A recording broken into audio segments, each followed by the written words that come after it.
My New Life in Equestria by MaxBeezy. Chapter 10. The Second Week. Surprises aren't entirely my thing. There are times where I would find them pleasant or enjoyable, but if the surprise is something I do not like, then I don't have the greatest reaction. I could very well do something foolish if such a thing came to pass, and it has. The surprise came that morning, the morning after I spent the night at Sweet Apple Acres, where I shared a bed with whom I considered to be my best friend in this crazy world, Applejack.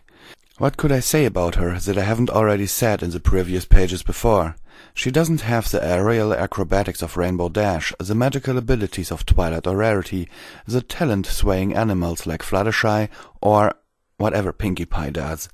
What she does have is strength, determination, loyalty, and love for her friends and family.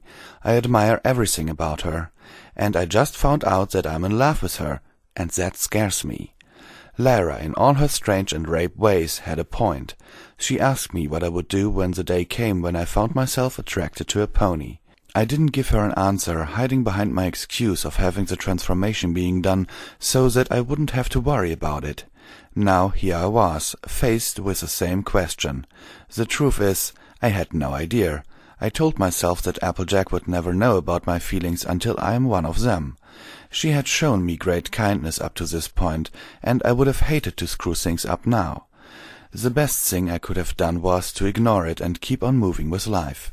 The worst thing I could have done was to keep it in my mind at all times and avoid contact with the one I cared for, possibly giving her mixed signals. Guess which one I picked. The second week of Applebug season began, and I arrived early like I did last week. I had a hearty breakfast before leaving the house, so I waited outside for Big Mac and Applejack to arrive. Once they did, I was all business. Loading up the barrels by the trees, filling up buckets of water for them to drink, and did my job with great efficiency. I didn't get into any accidents, mishaps, or misfortunes that would have injured me or, at the very least, given me a slight bruise. "Wow," Big Mac said, impressed. "You're really stepping it up today, Matt." "You're doing a fine job." Applejack approached me, ready to give me a tap on the stomach. I backed away from her, now afraid of her touch. She cocked her head to the side in confusion. "Thanks," was all I said before taking the wagon off to be emptied of its contents. For the first half of the week I tried to keep this calm and collected attitude around them, trying to put on a serious and professional look that would scream no crap workaholic. They looked at me like I was a different person now. My personality has changed completely, and they did not know why. Sure, my work ethic had improved exponentially, but I was no longer the good-natured, accident-prone man that they knew. They would offer me chances to have dinner with them, like I did that stormy night, but I refused, choosing to walk back home almost immediately after the day's work was done. I felt like crap every time the day ended, pushing them, specifically her, away from me, but my brain was telling me that it was the right thing to do. Just a couple of more months and I can end this charade and go back to who I really am. Wednesday hit, and I was being my serious self as usual. Like a good worker, I began to pull the wagon back to the farm for emptying. Unfortunately, some pony was following me. Applejack was following me. "Hey, do you have time to talk?" she asked. I said nothing. "Okay, can you nod or something?" I still said nothing. Every fiber of my being wants to talk to her, but I was afraid I was going to say or do something stupid. "I just want to say what a great job you've been doing. We couldn't have done it without you." I take a small glance at her, seeing her smiling face. "Thanks," was what I said. "The thing is, how do I put this? You've been rather distant lately. Is everything okay?" "I'm fine," I say coldly. "Really? It doesn't look that way. Are you sure?" "I said I'm fine," I snapped back. I can see her flinch off the corner of my eye. Every second I spent with her is making me increasingly nervous. Did I do something wrong? 'Cause if I did... "Look," I yelled. "Don't you have a job to do? I'm trying to do mine." She backs away, head leaned back in complete shock at my outburst. My heart sank as I saw the tears forming in her eyes. She tries to fight them as she slowly walks backwards away from me. "All right, I'll leave you to it then. Sorry to have bothered you." She turns and gallops away, scared and saddened by me. I almost cried right there and then. pissed at myself for what I did. "You're such an asshole, Matt," I thought to myself. "You can't keep doing this. She's going to hate you." The other side of my mind fires back. "But I have to. She can't know how I feel. Just keep on going." I continued to pull the cart away. The next day came. Applejack was nowhere to be found. It was just myself and Big Mac. He continued to do his job, and I continued to do mine. There was silence amongst each other until I decided to talk. "Where's Applejack?" I asked him. "She's in Ponyville, doing mare stuff." "What do you mean?" "There's a hoedown going on at the farm, and she went into town to look for a date. Quite unlike her to be doing that, if you ask me." "Why is that unlike her?" "Normally, when we had events like this, she was content just to go by herself and hang out with her friends. I suppose some pony sparked her interest." As we continued to work, we heard galloping approaching the farm. Running past the entrance was Applejack. However, something was wrong. She was in tears. On instinct, I ran away from Big Mac and followed behind her. "AJ!" She started to slow down, and I began my approach. "AJ, what's—" She turned to me in a sudden movement, tears pouring from her eyes, yet seething with hatred and rage. "Now you want to talk to me? "Why are you—" "What do you care? The whole week all you've been doing is giving me the cold shoulder, and not talking to me," she shouts at me. "You're acting like a complete jerk, you know that?" "AJ—" "Don't call me that. Only my friends call me that. You're not acting like a friend right now. What did I do wrong? What did I do to make you so mad at me? Tell me right now." I sigh. "I can't." She shakes her head in disapproval at me and runs away, sobbing loudly as she gets farther and farther away from my sight. I was mad at myself for being this way. This wasn't me. I was only doing this to protect her, and now I got her thinking that I was a world-class jerk. In frustration, I ran to a tree and kicked it as hard as I could. Every apple from that tree fell on me. That hurt. I guess a career in apple bucking isn't completely out of the question. I emerged from that pile with all the sense I had lost knocked right back into me. I ran after her. Following the trail of hoofprints on the ground, it only led to one thing: the dog. I ran with all my might, surprised that she ran so fast away from me. In a matter of minutes I was there. Looking at the dog, I see her sitting at the end of it. From where I stood, I could hear the sniffles coming from her. I walk down the path and step onto the dog. "Applejack," I call out to her. She turns, wiping away her tears. "What do you want?" she glares. "Can't you see I don't want to talk to you? Go away." "No, I'm staying right here." "You take one more step and you're gonna regret it," she yells back. "If you want me gone, you're just going to have to come here and hit me." I see the cogs in her head in motion as I prepare myself for the biggest punch of the century. I wasn't really thinking things through. "You're not worth it," she shouts. "Just leave me alone." "I want to talk to you." She stands up forcefully. The dog creaks a worrisome sound. "Go away and never come back." Crack. The dog breaks underneath her. Any human would have grabbed onto the wood and climbed up, but she wasn't human. She slipped and fell from the incline, falling to the water below. Before she could, her head smacked against the wood pillar, knocking her out cold as she hit the water, sinking down below. "Applejack!" I screamed, watching her vanish from my sight. Without any hesitation, I ran across the dog at near supersonic speeds and dove in after her. I wasn't much of a swimmer when it came to swimming underwater, but there's a first time for everything. I could see the blur of her sinking to the bottom, not waking from that blow to the head. Every second I'm not there is every second that she is drowning. With all of my strength I swam after her. I swam and swam, and I swam, until eventually I reached her. I grabbed onto her and kicked my way back to the surface. The water was cold, colder than it was when we had our first swim together. I burst from the water, Applejack unconscious in my arms, and I ran to the shore and set her down on the ground. Quickly I checked her breathing. She wasn't breathing. I began to administer CPR. "Please," I tell her, breathing into her mouth. "Please, AJ, just breathe." I pump her chest. "Don't do this to me." I continue my attempts to revive her. "You're stronger than this. Don't die because of me." I breathe into her once more. Tears form in my eyes and I lose hope. No, you can't. You just can't. I keep trying. Applejack, I love you. In an instant, she coughs up the largest amount of water that I ever saw a living thing cough up, making me jump back in surprise. She struggled to breathe, grasping for whatever air she could get. Yes! I go back to her, caressing her cheek softly. Just breathe, AJ. You're almost there. Eventually, the air came back into her lungs. She looked up and looked into my watering eyes. Hey, she smiled. Hey, welcome back. A tear runs down my cheek.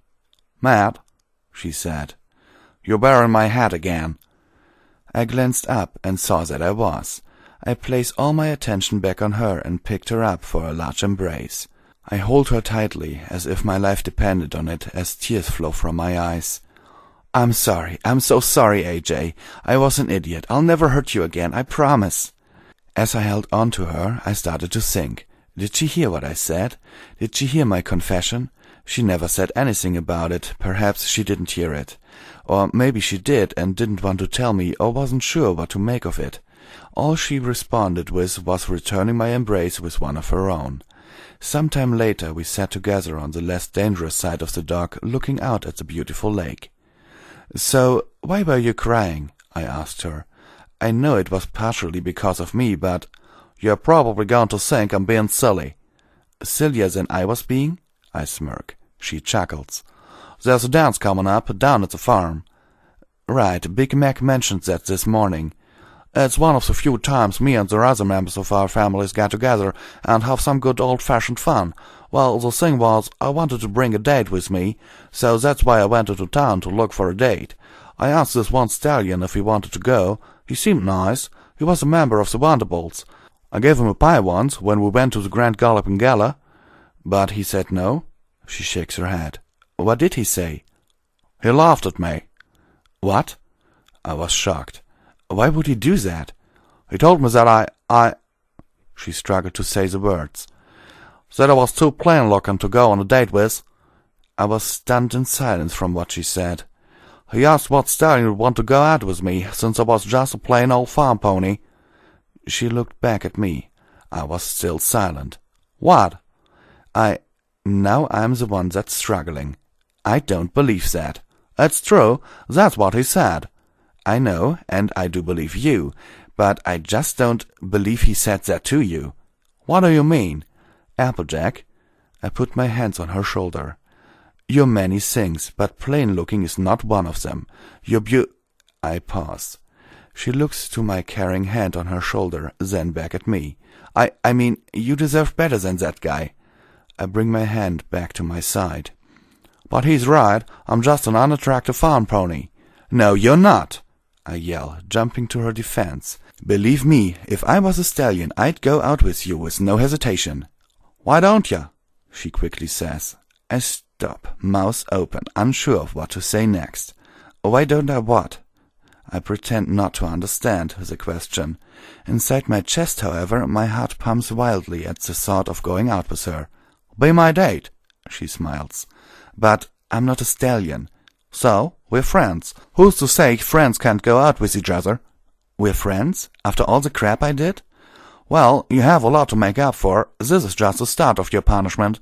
She laughs. I return the emotion. Saturday night, 8 o'clock in the barn. And wear something more festive. A fancy jacket and tie ain't gonna cut it where we are going. She gets up, takes the hat off my head, and putting it onto hers. She starts her walk back to the path. Thanks for saving my rump, by the way. I'm gonna have to think of something to repay you. You like apple pie, right? Of course, I love it. Good to know. See you Saturday. See you tomorrow, actually. We still have to do some apple bucking. I chortle. Oh, right. Almost forgot. See you tomorrow, then. She walks out of my sight. The moment I don't see her anymore, I lie down on the dock, letting out all the breath I was holding. Never in my wildest dreams did I think I would ever end a day with saving the life of some pony that I cared about. But I did, and it felt simultaneously exhilarating and terrifying. However, as long as she was safe and still breathing, that's all I need to get through the day. As I lay there, my mind went somewhere I didn't think it would. Apple pie. Was it a double entendre? I raise an eyebrow. Did I really just think that? The last couple of days went by at a fast pace. I was back to my friendly self, and me and Applejack continued on our friendly banter, and none was the wiser. She didn't tell any pony about her brother's death and my heroic actions. I suppose she didn't want to worry any pony. When Friday ended, Applebuck season was officially over. We went down to the lake, where Big Mac and the others were surprised to see the broken dog. Mac said that the thing always was rickety and will fix it up as soon as he could. Applejack and I just looked at one another and winked. Saturday came and I had no outfit to wear for the dance.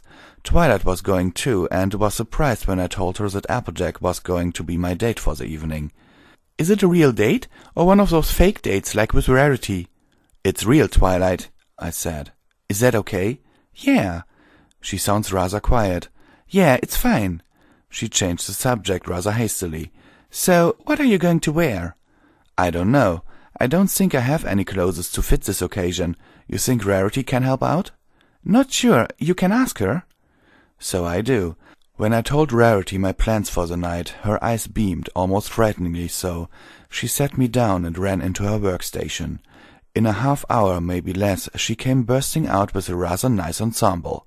"There you are, 1,000 outfit made just for you." A checkered red shirt, some brown slack boots, and, most important of all, a cowboy hat. I looked back and forth at her and the outfit, unsure if she made this in the short amount of time, or that she had it stashed away in case I would need something like that. "Why, thanks, but—" Before I could even remotely question the origins of the clothes, she pushed me out with a great amount of ease. "No more talking, darling. Go out there and sweep her off her hoofs." "What?" She slammed the door shut. That was rather odd, if I did say so myself. The sun went down, and I trekked over to Sweet Apple Acres. I could see many other farmy ponies, and some from Ponyville, making their way down the path with me, going all the way to the farm. It was only then I realized just how big that red barn was. It could fit a small town in there if it wanted to. I saw the lights inside, the country music playing, and there was already some dancing going on, before the set time even. I looked at my appearance, making sure that I looked presentable for the night. Like with Rarity, I took extra care that I would look and smell my best, though considering the event, I felt that I might have overdone it just a little bit. I walked inside the barn to see that everything was already in progress. I even saw Twilight talking it up with Rainbow Dash, Fluttershy, and Pinkie Pie. No Rarity, though. I wasn't surprised. Didn't seem like her kind of thing. A band was the source of the catchy tunes being belted out through the barn. A real genuine hoedown, if I ever saw one. A tap on my back catches my attention. I turn to see her. Applejack, wearing an appropriately Southern-style dress, complete with green boots and a saddle that was attached to the skirt. Her tail and mane were loose, not tied into a braid as it used to be, and who could forget her signature cow-pony hat? Seeing her made my jaw drop on sight. She chuckled at my reaction. "What do you think?" she asked, as if she needed more than my open mouth to judge how she looked. "Wow," I say. "You look great." "You clean up nicer yourself." She put the booted hoof on my shirt, feeling the clothes. "Rarity's work, I assume?" "You assume correctly." I gestured to the dance floor. "Shall we? Can you dance?" "No, but I can as sure as hell try." We both laugh as we get onto the dance floor. Running around, carrying barrels of apples and pulling wagons was child's play compared to the art of the dance. The music was catchy, yet frenzied, with the ponies doing a variety of dances that I have never seen before. But of course I've never seen them before, since they're ponies naturally. Any time I try to get into a good rhythm, the style of music changes, making me try to find my groove once again. Applejack had no such trouble. She owned the dance floor. Her dancing was energetic, almost hypnotic, and just plain fun to look at. She grabbed me further to her and tried to get me to dance at her pace. "Just follow my lead," she said. She stomped on the floor with a variety of quick-draw moves. I try the same, only slower. She does it again, and I do it faster. She moves on to the next set, and then the next, and then the next.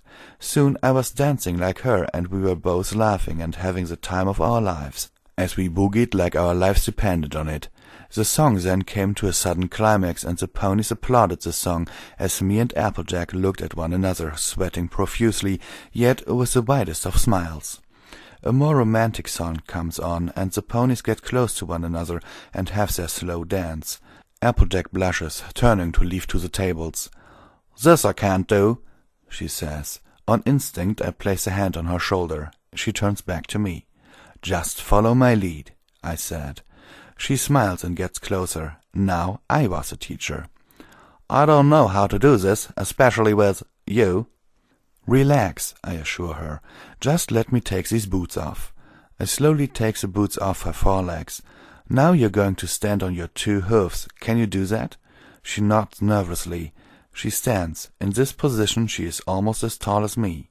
She looks uncomfortable in this position. I understand. "Good," I say. "Now you place the hoof here." I put her left hoof on my shoulder. "And I put my hand here." I place my right hand on her hip, bringing her in closer. Then we take our free hands. I hold her right hoof. And we sway. We do so. I look around at the other ponies, looking at us, like what we were doing is completely foreign to them. I look back at Applejack. She is struggling with the dance. I go even slower, to a pace where she can get comfortable. Eventually she gets into it just as the second slow song begins to play. She rests her head on my chest. "Your heart," she says. "It sounds like it's gonna burst." "That's because it is," I joke. "Do I make you nervous?" "Terrified," I stammer. "But it's a good way." "You know you never told me why you were being such a jerk to me." "Oh, right, that." "Was it something I did?" "No, it was something I did." "What do you mean?" I sigh. It was time for a confession. "When I spent the night in your room, you grabbed onto me." "I did?" "Yeah, you wrapped your arms around me tighter than the tightest knots in the world. I think you were scared by the thunder." "That doesn't explain what you did." I kept it going. I mean, I first wanted to push you off as a reflex, but as I looked at you, I just couldn't. I held on to you. I held you close to me, like you are now, and that—" I stop holding her hoof and place a free hand on her shoulder. She uses her free hoof to caress my back. "That scared me, more than you know. There's something—" "Matt," she interrupts. "Can I ask you a serious question?" "Yeah, you can ask me anything, AJ." "You think I'm attractive, don't you?" I freeze in place. I look at her, and she looks at me. "You can tell me. I won't be mad." I gulp. "I do. I think you're beautiful." I look away in embarrassment, expecting her to laugh at me. A laugh that never comes. "Beautiful? As much as Twilight or Rarity?" "No." I look back in her eyes. "Better." "Better, huh?" Now she chuckles. "You're just spouting with that hyperbole." "I think you mean hyperbole." I correct her. She shakes her head in amusement. "So tell me, what is it about me that makes me attractive to a human like you?" "What doesn't?" "Then tell me what you like most about me." "Truth?" I ask. She nods. "Your eyes." I put a hand on her cheek as we look into the depths of each other's soul. "I don't know what it is, but your eyes are just perfect." "Perfect?" She moves her head closer to me. "Yeah." I lean in. "When I look at them, we are ever so close to locking lips. I feel like—" The song ends. The moment is over. We separate from one another, both with red faces. She puts her boots back on, brushing her hair back, looking around, trying to find something else to talk about. "I'm going to get a drink," she says, heading for the tables stacked with barrels of hard cider. The night continued on like this. Every time I tried to talk to her, to continue to tell her how I feel, she shushes me and downs another cup of the alcoholic drink. She offers me some, but I decline. While I would like a taste every now and then, I felt that then wasn't a good time to start drinking. She gets into drinking contests with other ponies, winning each and every one of them. I don't know where that alcohol was going, but I was surprised that she hadn't passed out yet. Normal humans in my world would have been out like a light before the halfway point of her drinking. She got progressively drunker, more unpredictable, until she became an absolute mess. The beautiful mare that I saw when the evening started was now an uncontrollable creature. "Hey, every pony," she shouted. "I have something to say." Some turned their gaze towards her. "This human," she points at me, "finds me attractive." She bursts out laughing. "Can you all believe it? No stallion wants me, but this man will do anything for me. All I can say is, you're lost, losers." She takes a big swig out of the cup. "The apple train has left the station." She tries to take another swig, but she's all out. "Oh, no more cider." "Applejack," I go to her, watching her when she stumbles. "I think you've had enough." "You want to kiss me, don't you, human?" I open my mouth to answer. "Well, too bad, because I'm gonna vomit." "Okay, we are going outside." I rush her outside, where she almost immediately vomits all over the grass. I think everything she drank poured out of her mouth in one extended barf. Before it could become comically overlong, she stops, breathing heavily at what she just did. "That was a lot," she said. "No kidding. I think I saw a boot come out," I chuckled. "You're so sweet." She puts a hoof on my chest. "You'll never let anything bad happen to me. You saved my life. You deserve a reward." "You need to rest," I said, picking her up. "Take me to bed, human. I'm gonna make you really super happy." Despite the pile of vomit saying otherwise, her drunkenness hadn't subsided. "I'll take you to bed, but what you're going to do is take a nice, long nap." I carry her back to her house. As I walk up the stairs, I see her looking at me with sultry eyes. I do what I can to ignore them. I wasn't going to let the evening end with what she had planned in the inebriated of her minds. I bring her to her room and set her down on the bed, putting the hat on the rack and placing the covers on her body, caressing her forehead.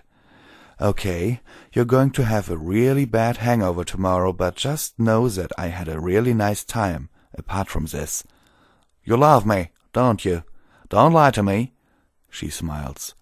"You can't lie to the element of honesty." "Good night, Applejack. I'll check up on you tomorrow." I turn for the door. "No." She grabs my arm. "Don't go. Stay with me." "Applejack?" I shake my head. "You're drunk. If I stay—" "No, we don't have to do that. I don't want to do that." "But you were saying—" "Please, just stay with me. I don't want to be alone tonight. Just stay, please." I sigh. Every part of me wants to say no and leave, but I look into those eyes, those perfect eyes, and see some shred of honesty, even within that stupor that she was in. I walk to my side of the bed and get in. I put the covers over me and turn off the light. "That's better," she said, moving to me and grabbing me for an embrace. "AJ," I said sternly. "Relax, I just want to hold you." She puts her head against my chest. "Hold me." Reluctantly, I do so, wrapping an arm around her shoulder. "There we go." She relaxes, sighing in relief. "I like you, Matt. You want to know why I like you?" "Shoot," I say. "Because you're so nice to me."